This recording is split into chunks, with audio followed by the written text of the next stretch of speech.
Kingsway.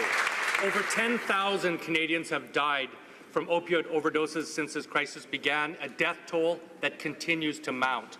U.S. federal and state governments have taken strong action against opioid manufacturers, securing criminal convictions for improper marketing and recovering over $700 million in compensation for damages. Yet this government has failed to even investigate or pursue compensation for the massive public cost of these dangerous products and the harm caused to Canadian families.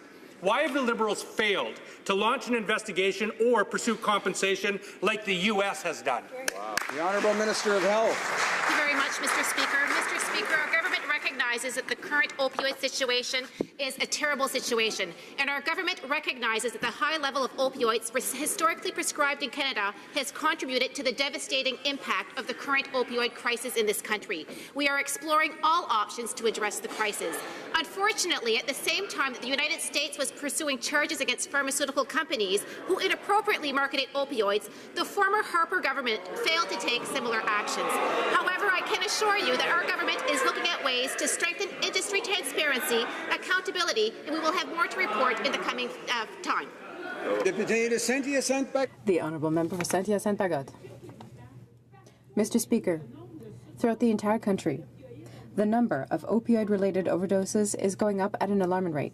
This is more than a crisis. This is an emergency situation. In 2017, 4,000 people died of opioid overdoses. This is not just isolated cases of accidental poisoning. We need to look at the impact on the loved ones of these victims, on our healthcare system, which is already overburdened. When will the Liberal government finally recognize that this is an urgent public health problem and grant the resources necessary to solve this situation? The Honourable Minister of Health. Thank you very much, Mr. Speaker. I want to thank my colleague for her question. We are dealing with a public health crisis in Canada, and our government is deeply concerned by its tragic effects. That is why we are very pleased that in Budget 2017, we invested over $230 million to help provinces and territories and make sure that services are put into place and to help provinces cope with the costs.